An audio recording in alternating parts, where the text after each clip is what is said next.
Everyone, this is Manisha Vimal. Welcome to GK and GS preparation. इस video में हम kinds of case के बारे में पढ़ेंगे। तो आइए देखते हैं। नॉमिनेटिव केस, जिसे हिंदी में कर्ता कारक बोलते हैं। अ नाउन और pronoun that functions as subject of a verb is placed in nominative case. अर्थात जब कोई नाउन या प्रोनाउन किसी क्रिया के कर्ता के रूप में प्रयुक्त होता है, तब वह नाउन और प्रोनाउन जो होता है वो किस में होता है? नॉमिनेटिव केस में होता है। जैसे Dinkar wrote many poems in Hindi. The Red Fort is a famous building. He has gone to Mumbai. तो दिनकर और द रेड फोर्ट और he wrote is has gone के सब्जेक्ट का काम करते हैं। अतः ये नॉमिनेटिव केस में है, क्योंकि सब्जेक्ट नॉमिनेटिव केस में ही रहता है। तो जैसे यहाँ पे ही हो गया, द रेड फोर्ट हो गया, और जो दिनकर है वो रोट के नॉमिनेटिव केस में है यहाँ पे दिनकर, और जो द रेड फोर्ट है वो इज के नॉमिनेटिव केस में है, और जो ही है वो हैज गॉन के नॉमिनेटिव केस में है। फिर दूसरा देख लेते हैं, objective case. A noun or pronoun that functions as object of a verb is placed in objective case। तो जब कोई नाउन या प्रोनाउन किसी वर्ब या प्रीपोजिशन के ऑब्जेक्ट के रूप में प्रयुक्त हो, तब वह नाउन या प्रोनाउन जो होता है वो ऑब्जेक्टिव केस कहलाता है या फिर ऑब्जेक्टिव केस में रहता है। जैसे he helped Priyanka you teach हर। तो यहाँ पे प्रियंका और जो है वो हेल्प्ड के ऑब्जेक्टिव केस में है, और जो टीच है, जो हर है, वो टीच के ऑब्जेक्टिव केस में है। अतः ये जो क्योंकि ऑब्जेक्टिव केस में ही रहता है, तो यहाँ पे प्रियंका और जो हर है वो ऑब्जेक्टिव केस माने जाएंगे। फिर देख लेते हैं possessive case. When a noun shows its relation with our possession on another noun is in possessive case। तो पजेसिव केस होता है जब नाउन के जिस रूप से अधिकार या संबंध का बोध हो उसे हम पजेसिव केस कहते हैं, और किसी नाउन के साथ किसका या हुज लगाकर प्रश्न करने पर जो उत्तर हमें प्राप्त होता है वही पजेसिव केस होता है। जैसे दिस इज मोहन्स बुक। तो यहाँ पे यह मोहन की किताब है। तो यहाँ पे देखिए मोहन का क्या है? किताब है। तो यहाँ पे मोहन का बुक के साथ पजेशन दिखाया जा रहा है, तो यहाँ पे ये पजेसिव केस हो जाएगा। There are the legs of the table. Table के लेग्स। तो यहाँ पे यहाँ पे भी जो टेबल के पैर हैं उसमें पजेशन दिखाया जा रहा है, तो यहाँ पे पजेसिव केस हो जाएगा, मतलब संबंध का। सी इज हिज वाइफ, या वह उसकी पत्नी है। तो यहाँ पे जो हिज वाइफ में है और सी का पजेशन दिखाया जा रहा है। ऊपर दिए गए सेंटेंस में Mohan's the legs of his से संबंध या अधिकार के भाव का बोध होता है, अतः ये सभी पजेसिव केस में हैं, जैसा कि मैंने बताया। फिर एक चौथा भी होता है वोकेटिव केस, जिसे संबोधन कारक बोलते हैं। If a noun is called, जब हम नाउन को पुकारते हैं तो वो वोकेटिव केस कहलाता है। जैसे कम हेयर मुकेश, मुकेश यहाँ आओ। आर यू गोइंग ब्रदर, क्या तुम जा रहे हो भाई। तो यहाँ पे जब नाउन को संबोधित किया जाता है तो वो वोकेटिव केस कहलाता है। तो ऊपर दिए गए सेंटेंस में मुकेश तथा ब्रदर का प्रयोग संबोधन के रूप में हुआ है, अतः ये वोकेटिव केस में है। और एग्जामिनेशन पैटर्न के आधार पर ऐसा पाया गया है कि पजेसिव केस से संबंधित प्रश्न पूछे जाते हैं, इसलिए हम पॉजेसिव केस को थोड़ा सा पढ़ेंगे और पॉजेसिव केस की टेबल भी देखेंगे। जैसे ये हो जाता है, जो नॉमिनेटिव केस में क्या आएगा, I, we, you, he, she, it और दे। तो जो आई का पॉजेसिव एडजेक्टिव होगा वो होगा माई, और पॉजेसिव जो प्रोनाउन होगा वो होगा माइन, और जो ऑब्जेक्टिव केस होगा आई का वो होगा मी। ऐसे ही जो वी होगा उसका पॉजेसिव एडजेक्टिव होगा आवर, और जो पॉजेसिव प्रोनाउन होगा उसका होगा आवर्स, और जो वी का ऑब्जेक्टिव केस होगा वो होगा अस। ऐसे ही यू का योर, योर्स और यू हो जाएगा, ही का हिज, हिज हो जाएगा पॉजेसिव एडजेक्टिव, और पॉजेसिव प्रोनाउन दोनों सेम ही रहेंगे, और हिम हो जाएगा ऑब्जेक्टिव केस। ऐसे ही सी का हर हो जाएगा और पॉजेसिव प्रोनाउन हर्स हो जाएगा और ऑब्जेक्टिव केस हर हो जाएगा। ऐसे ही इट का इट्स हो जाएगा, और जो पॉजेसिव प्रोनाउन हो इट का होता है वो होता नहीं है, तो यहाँ पे ऑब्जेक्टिव केस जो होगा इट का वो इट ही रहेगा। ऐसे ही दे का देयर हो जाएगा पॉजेसिव एडजेक्टिव, और पॉजेसिव प्रोनाउन हो जाएगा देयर्स, और ऑब्जेक्टिव केस हो जाएगा देम। अब हम कुछ रूल्स देखेंगे। जैसे कि पॉजेसिव एडजेक्टिव जो होते हैं my, our, your, his, her, its, their का प्रयोग नाउन के पहले होता है। इनका प्रयोग नाउन के बिना नहीं किया जा सकता है। तो जो पॉजेसिव एडजेक्टिव होंगे हमें याद रखना है, उनका प्रयोग हम नाउन के साथ करते हैं, नाउन के बिना इनका प्रयोग हम नहीं कर सकते हैं। और जो पॉजेसिव प्रोनाउंस हो गए जैसे mine, ours, yours, his, hers, theirs का प्रयोग नाउन के पहले नहीं होता है बल्कि नाउन की जगह पे होता है, अर्थात ये नाउन को रिप्लेस करेंगे तभी तो पॉजेसिव प्रोनाउंस कहलाएंगे। तो जैसे your brother is rich but mine is poor, तो यहाँ पे देखिए योर है ये हो जाएगा पॉजेसिव एडजेक्टिव, और जो माइन होगा वो हो जाएगा पॉजेसिव प्रोनाउन। तो यहाँ पे ये सेंटेंस सही है। फिर ऐसे ही देखिए जैसे यहाँ पे योर्स का प्रयोग कर दिया गया है, तो यहाँ पे सेंटेंस गलत हो जाएगा, क्योंकि हमने देखा जो पॉजेसिव एडजेक्टिव होंगे उनका जो पॉजेसिव प्रोनाउंस होंगे उनका प्रयोग हमें नाउन की जगह पे करना है, ना कि नाउन के साथ करना है। तो यहाँ पे ये सेंटेंस गलत हो जाएगा। ऐसे ही your brother is rich but my is poor, फिर यहाँ पे देखिए माई आया जो कि क्या है, पॉजेसिव एडजेक्टिव है, और अगर पॉजेसिव एडजेक्टिव है तो इसका प्रयोग हम नाउन के साथ करते हैं, तो यहाँ पे ये सेंटेंस भी गलत हो जाएगा। जैसे ही, नेक्स्ट एग्जाम्पल देखते हैं, ही enjoyed himself in the party. तो यहाँ पे जो हिमसेल्फ है, एक तो पहली बात जो ही का रिफ्लेक्सिव प्रोनाउन होता है वो होता है हिमसेल्फ। हिमसेल्फ जैसा कोई शब्द नहीं होता है, तो यहाँ पे ये सेंटेंस गलत हो जाएगा और नीचे वाला सही होगा। फिर आई इंजॉयड माइन सेल्फ, ऐसे ही यहाँ पे माइन सेल्फ का प्रयोग नहीं किया जाता है, बल्कि जो आई का रिफ्लेक्सिव प्रोनाउन होता है वो होता है माई सेल्फ। तो यहाँ पे दूसरा सेंटेंस जो है वो सही है और पहला गलत है। फिर अब हम पॉजेसिव केस से रिलेटेड कुछ रूल्स देख लेते हैं। जैसे पॉजेसिव का तात्पर्य अपस्ट्रॉफी एस, जिसे हम ऐसे लिखते हैं, अपस्ट्रॉफी ऑफ से होता है, मतलब अपस्ट्रॉफी का जो मतलब होता है वो ऊपर वाला जो छोटा सा कॉमा होता है वो होता है, क्योंकि इनका प्रयोग रिलेशन और पोजीशन का बोध कराने के लिए होता है।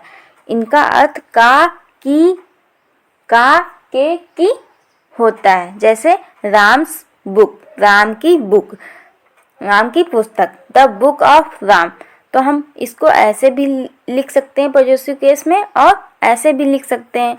फिर बॉयज हॉस्टल या फिर हॉस्टल ऑफ बॉयज, तो यहाँ पे दोनों सही होंगे। यूज ऑफ पजेसिव और नो यूज ऑफ पजेसिव। तो नॉन लिविंग थिंग्स निर्जीव पदार्थों के साथ अपॉस्ट्रोफी एस का प्रयोग नहीं होता है बल्कि ऑफ का प्रयोग होता है। तो जो नॉन लिविंग थिंग्स होंगी, निर्जीव पदार्थ होंगे, उनके साथ हमें अपॉस्ट्रोफी एस का प्रयोग नहीं करना है। जैसे स्प्रिंग्स फ्लावर्स, तो यहाँ पे ये गलत हो जाएगा। द फ्लावर ऑफ स्प्रिंग या फिर स्प्रिंग फ्लावर्स का यूज हम कर सकते हैं। ऐसे ही द हाउस रूफ, तो यहाँ पे ऐसे हम नहीं लिख सकते हैं क्योंकि जो हाउस है वो नॉन लिविंग थिंग है, और इसका प्रयोग हम क्या करेंगे, the roof of the house या फिर द हाउस रूफ के रूप में ये प्रयोग होगा। फिर अपॉस्ट्रोफी एस का प्रयोग सिंगुलर नाउन्स के साथ होता है, जैसे Ram's book, Ram's brother, Mohan's father. तो यहाँ पे जो अपॉस्ट्रोफी एस का प्रयोग होगा वो कौन सी नाउन्स के साथ होगा, तो सिंगुलर नाउन के साथ हमें प्रयोग करना है हमेशा। लेकिन जब the brother of Ram, the father of Mohan का प्रयोग भी यहाँ पे हम कर सकते हैं। फिर कुछ सेंटेंस हम देखते हैं, जैसे Mr Thakur son, the son of Mr Thakur. हम इसको ऐसे भी लिख सकते हैं और ऐसे भी लिख सकते हैं। A musician's wife, the wife of musicians, दोनों ही सेंटेंस सही माने जाएंगे। Her husband's health, the health of her husband, यहाँ पे ये वाक्य भी दोनों सही हैं। फिर रूल नंबर 3 देखते हैं, जो एस एंडिंग प्लूरल नाउन के साथ एपोस्ट्रोफी का प्रयोग कर पजेसिव बनाया जाता है। जैसे तो जो प्लूरल नाउन्स होते हैं और जिनके एंड में एस होता है, तो वहाँ पे हम बस ये जो कॉमा होता है उसका प्रयोग करते हैं, ना कि पूरा एपोस्ट्रोफी एस का प्रयोग करते हैं। तो जैसे गर्ल्स कॉलेज, यहाँ पे देखिए गर्ल्स में लास्ट में एस है और ये प्लूरल नाउन है, तो यहाँ पे हम बस कॉमा लगा के प्रयोग करेंगे, ना कि ऐसे लिखेंगे। ऐसे अगर लिखेंगे तो गलत हो जाएगा।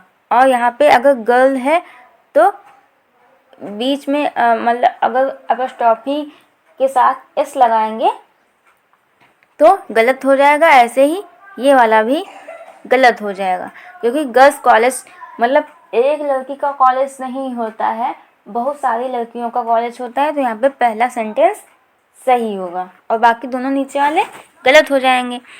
ऐसे ही सेकंड एग्जाम्पल देख लेते हैं, बॉयज हॉस्टल मतलब लड़कों का हॉस्टल। ऐसे ही हम बॉयज हॉस्टल का प्रयोग नहीं कर सकते हैं, क्योंकि बॉयज जो है वो प्लूरल नाउन है और प्लूरल नाउन के साथ हम बस कॉमा का प्रयोग करते हैं, क्योंकि उसमें ऑलरेडी लास्ट में एस छिपा एस होता है। तो यहाँ पे बॉयज हॉस्टल या फिर बॉयज हॉस्टल का प्रयोग हम नहीं कर सकते। इन्हें गौर से पढ़ें, विद अपॉस्ट्रोफी और विदाउट अपॉस्ट्रोफी। तो यहाँ पे जो पुअर बॉयज फंड है ये सही है, बाकी प्योर बॉयज फंड गलत हो जाएगा, पुअर बॉयज फंड गलत हो जाएगा। ऐसे ही डॉक्टर्स स्ट्राइक सही है, डॉक्टर्स यहाँ पे ऑलरेडी प्लूरल है डॉक्टर्स, तो यहाँ पे बस हमें कॉमा का प्रयोग करना है, ना कि एस का प्रयोग करना है। तो ये दोनों गलत हो जाएंगे। डॉक्टर्स फिर से एस लगा दिया या फिर यहाँ से एस हटा के यहाँ पीछे लगा दिया, ये दोनों गलत माने जाएंगे। फिर रूल नंबर 4 देखते हैं, without S ending plural nouns के साथ अपॉस्ट्रोफी एस का प्रयोग कर पजेसिव बनाया जाता है। जो विदाउट जिनमें एस नहीं होता है लास्ट में, उनमें हम क्या करेंगे, अपॉस्ट्रोफी एस मतलब ऐसे वाला लगाएंगे। जैसे वोमेन्स कॉलेज, तो यहाँ पे देखिए वोमेन जो है वो प्लूरल नाउन है और यहाँ पे हम क्या करेंगे, लेकिन इस वोमेन में जो है हम वोमेन को ऐसे नहीं लिखते हैं, ये गलत होता है और वोमेन का प्लूरल वोमेन होता है। तो यहाँ पे हम लास्ट में ऐसे करके पोजीशन की अभिव्यक्ति करेंगे। तो यहाँ पे वोमेंस कॉलेज सही है, बाकी वोमेंस कॉलेज या फिर वोमेंस कॉलेज गलत हो जाएगा। ऐसे ही मेंस के साथ भी मेंस वर्क सही है, बाकी मेंस वर्क और मेंस वर्क गलत हो जाएगा। फिर रूल नंबर 5 देखते हैं। Hissing sound a noun apostrophe के साथ ये जो कॉमा होता है उसका प्रयोग होता है ऊपर वाला कर पजेसिव बनाया जाता है। तो जो हिसिंग साउंड्स होते हैं, हिसिंग साउंड वाले जो नाउन होते हैं उनके साथ हम क्या करेंगे, बस अपॉस्ट्रोफी जो कॉमा होता है उसका प्रयोग करेंगे। तो यहाँ पे देखिए ज्यूज, तो यहाँ पे लास्ट में ज्यूज, तो लास्ट में हिसिंग साउंड आएगा, तो यहाँ पे हमें बस कॉमा का प्रयोग करना है, ना कि अपॉस्ट्रोफी के साथ इसका प्रयोग करना है। ऐसे ही मोसेस लॉज, तो यहाँ पे लास्ट में हिसिंग साउंड आ रहा है मोसेस, तो यहाँ पे फिर से हम अपॉस्ट्रोफी का प्रयोग करेंगे, ना कि अपॉस्ट्रोफी एस का प्रयोग करेंगे। ऐसे ही पाइथागोरस थ्योरम, तो यहाँ पे पाइथागोरस में हिसिंग साउंड लास्ट में आ रहा है। आप बोल के देखिए पाइथागोरस, तो यहाँ पे लास्ट में इसमें जो है वो हिसिंग साउंड आ रहा है, तो यहाँ पे हम बस अपॉस्ट्रोफी का प्रयोग करेंगे, बल्कि ऐसे यूज़ नहीं कर सकते हैं। ऐसे ही आर्किमिड्स में भी हम आर्किमिड्स लॉ, तो यहाँ पे ये गलत हो जाएगा, बल्कि हमें यहाँ पे भी क्योंकि हिसिंग साउंड आ रहा है जो तो यहाँ पे ये वाला सही होगा और ये वाला गलत होगा। ऐसे ही सोक्रेट्स आइलिज्म, तो यहाँ पे ये सही है और इसका प्रयोग हमें ऐसे नहीं करना है। फिर रूल नंबर 6 देखते हैं। नाउन इन अपोजिशन के केस में प्रयुक्त नाउन के साथ अपॉस्ट्रोफी इसका प्रयोग कर पजेसिव बनाया जाता है। जैसे Tagore the poet's house was decorated, या फिर I married my friend Santosh sister, या I married my friend's Santosh sister's. तो यहाँ पे जब नाउन जो होगा अपोजिशन केस में होगा तो वहाँ पे हम क्या करेंगे, अपॉस्ट्रोफी एस का प्रयोग कर पजेसिव बनाएंगे। जैसे द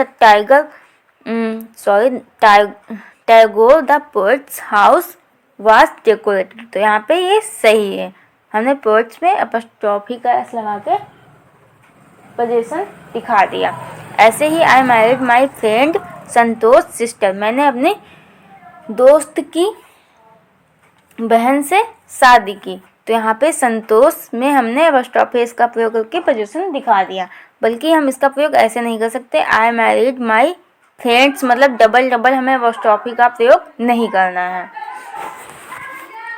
फिर रूल नंबर 14, यदि दो नाउन्स एंड से जुड़े हों और उनके बीच क्लोज रिलेशन हो तो लास्ट नाउन के साथ अपॉस्ट्रोफी एस का प्रयोग कर पजेसिव बनाया जाता है। तो अगर दो नाउन होंगे और उनके साथ में उनके बीच में क्या होगा, एंड होगा, तो हमें क्या करना है,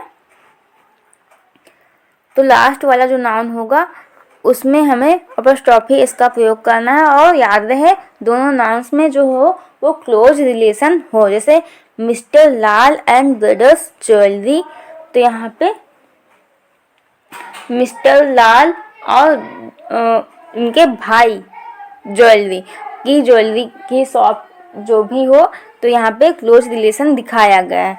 Mr Sinha and son shop मतलब इनके जो मिस्टर सिन्हा है और उनके बेटों की दुकान, तो यहाँ पे भी क्लोज रिलेशन है यहाँ पे। ऐसे ही मिस्टर लार्ज ब्रदर्स ज्वेलरी, तो यहाँ पे हम अलग अलग अपॉस्ट्रोफी इसका प्रयोग नहीं करेंगे क्योंकि क्लोज रिलेशन दिखाया गया है यहाँ पे। ऐसे ही मिस्टर सिन्हास एंड सन्स शॉप का प्रयोग भी हम नहीं करेंगे। लेकिन दो नाउन्स के बीच क्लोज रिलेशन नहीं हो तो दोनों नाउन्स के साथ अपॉस्ट्रोफी इसका प्रयोग कर पजेसिव बनाया जाता है। तो यहाँ पे क्लोज रिलेशन था, लेकिन अगर क्लोज रिलेशन नहीं है तो हमें दोनों नाउन्स के साथ अपॉस्ट्रोफी का प्रयोग करना है। जैसे शेक्सपियर्स एंड वर्ड्सवर्थ्स नेम पोएम्स। तो यहाँ पे शेक्सपियर्स और वर्ड्सवर्थ में कोई क्लोज रिलेशनशिप नहीं है, ये भाई भाई नहीं थे या फिर ना पुत्र या पापा का संबंध था इनमें। तो और इवन ये दूसरी सेंचुरी के पोएट हैं और ये दूसरी सेंचुरी के, तो यहाँ पे इनमें क्लोज रिलेशनशिप नहीं है, तो हम दोनों के साथ अपॉस्ट्रोफी एस का प्रयोग करेंगे। तो यहाँ पे पहला सही होगा और दूसरा गलत। ऐसे ही शेक्सपियर एंड वर्ड्सवर्थ पोएम्स, तो यहाँ पे ये भी गलत हो जाएगा ना, पहले हमें दोनों में प्रयोग करना है बस। फिर यदि दो नाउन्स एंड से जुड़े हों तथा उनके बीच क्लोज रिलेशन नहीं हो फिर भी जॉइंट पोजीशन को एक्सप्रेस करना हो तो लास्ट नाउन के साथ अपॉस्ट्रोफी इसका प्रयोग कर पजेसिव बनाया जाता है। अब देखिए तीसरी कंडीशन क्या है कि अगर क्लोज रिलेशनशिप नहीं है लेकिन अगर जॉइंट पोजीशन मतलब दोनों का अधिकार दिखाया जा रहा है, तब हम क्या करेंगे, तो अपॉस्ट्रोफी इसका जो प्रयोग होगा वो लास्ट नाउन के साथ होगा। जैसे मोहन एंड सोहन हाउस, तो मोहन और सोहन दोनों का घर, मतलब दोनों का अधिकार यहाँ पे दिखाया गया है, मतलब जॉइंट पोजीशन दिखाया गया है। तो यहाँ पे हम बस जो लास्ट नाउन होगी उसके साथ अपॉस्ट्रोफी इसका प्रयोग करेंगे। ऐसे ही अदिति एंड आदित्य स्कूल, तो यहाँ पे अदिति और आदिति का स्कूल दोनों का जॉइंट पोजीशन दिखाया गया है, तो हम लास्ट नाउन के साथ अपॉस्ट्रोफी एस का प्रयोग करेंगे। लेकिन यदि दो नाउन्स एंड से जुड़े हों और उनके बीच क्लोज रिलेशन नहीं हो फिर भी सेपरेट पोजीशन को एक्सप्रेस करना हो तो दोनों नाउन के साथ अपॉस्ट्रोफी एस का प्रयोग कर पजेसिव बनाया जाता है। जैसे मोहन्स एंड सोहन्स हाउस, यहाँ पे देखिए मोहन्स मतलब कि हमें सेपरेट पोजीशन दिखाना है। हो सकता है कि क्लोज रिलेशन हो या ना हो, इससे मतलब नहीं है, लेकिन जो पोजीशन है हमें वो ध्यान में रखना है कि जॉइंट पोजीशन नहीं होना चाहिए बल्कि सेपरेट मतलब अलग अलग पोजीशन होना चाहिए। तो हम दोनों के साथ अपॉस्ट्रोफी एस का प्रयोग करते हैं। तो यहाँ पे मोहन और सोहन का घर, मतलब दोनों के घर जो हैं वो अलग अलग हैं, तो यहाँ पे हम दोनों नाम के साथ अपॉस्ट्रोफी एस का प्रयोग करेंगे। वैसे ही Aditi's and आदित्याज school, separate position मतलब अदिति का स्कूल और आदित्य का स्कूल। तो उम्मीद करते हैं वीडियो आपको पसंद आएगा, लाइक शेयर और सब्सक्राइब करेंगे। और नेक्स्ट वीडियो में हम अब जो केस हैं